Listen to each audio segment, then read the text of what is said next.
Alam mo, ang ginagawa namin ngayon, gumagawa kami ng mga community engagement, public consultation, series of kapihan namin, town hall meetings. Diyan namin nilalabas talaga yung mga tungkol dito sa mga controversial na issue na to. For example, yung AIX at yung AKAP. Alam mo ba na walang transparency dyan? They're not sharing their data to us. Meron kasing silent na unwritten na instruction dyan na pag mambabatas, listahan ng mambabatas, silent na lang kayo.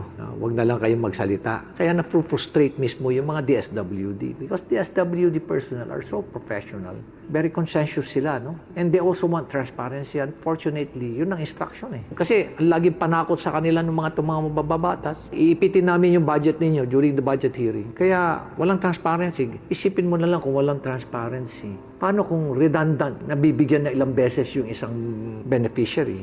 Second is, what is the assurance na yung mga binigyan mga qualified based dun sa guidelines? Wala. Nung AKAP nga nung last year, nag-allocate sila ng 26 point something billion. Walang guidelines yun. Kaya kung sino-sino na lang binigyan doon. AKAP, ayuda para sa kapusang kita.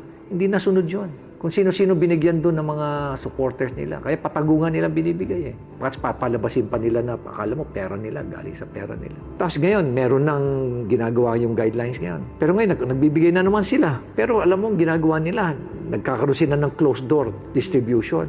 Di ba, bawal na yun magsasalita yung mga politiko pag nagbibigay, di ba? Hindi pa rin. They were able to come up with a workaround noon. Isasara nila yung buong complex, tapos doon nila, iipunin nila lahat ng mga kandidato nila magsasalita doon, tapos saka sila magbibigay. Bawal ang picture taking, o kaya laging pinapalabas, kasi bawal na doon sa opisina magbigay. Ang gagawin naman ngayon is, pag may pumunta dyan sa opisina, sasabihin, ay, yung pera ni congressman, ando sa DSWD. Pera ni congressman, gano'n. Pera ni congressman yung project na yan. Pati yung nila, ninakaw nila yan. Plain and simple language, ninakaw nila yan.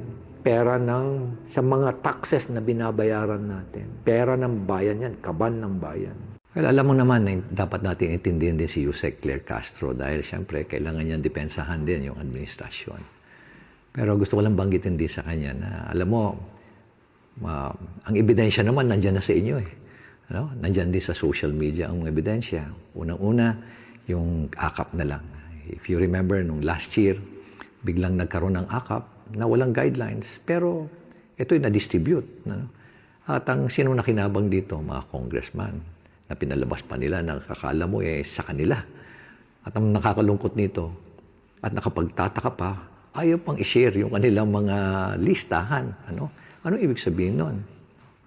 At kami nga sa local government, gusto naming i-share yung listahan para walang redundancy, walang nauulit na nabibigyan ng beneficiary. Pero sila, ayaw nila. At talagang puspusan nun, lalo-lalo na nung December, grabe yun, ang bigayan nun, na pati yung ibang mga mayor sa ibang lugar talagang binabanggit sa akin na talagang bumabaha ng pera at ayuda. Ngayon naman, dahil doon sa controversy na yun, alam mo si Secretary Rex, napaka-decente niyan. At ang ginawa niya, ayaw na niya. Sabi niya, there will be no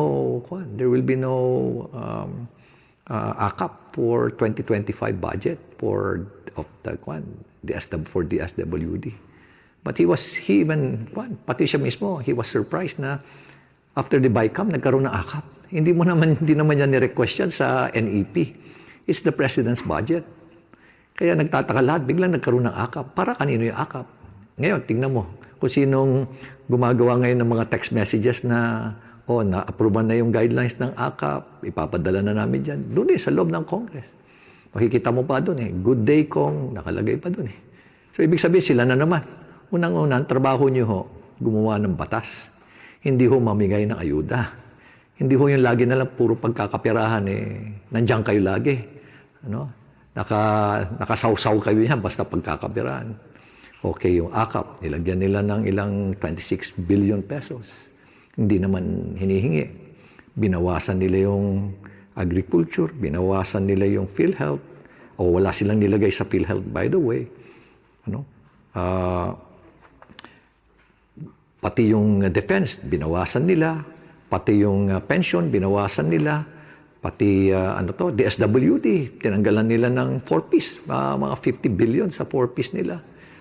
Tapos nakapagtataka na bigla nilang itinaas yung budget ng DPWH by as much as 289 billion.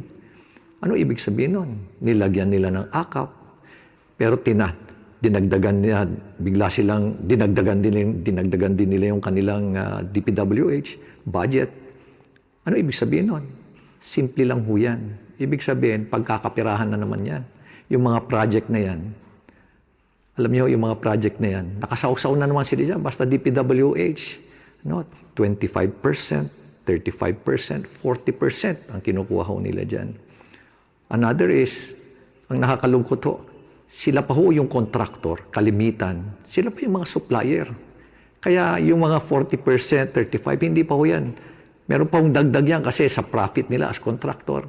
Aabot pa huli yan na additional siguro 15 to 20%. As supplier, sabihin natin another 15%. Kanila na lang ho lahat. No?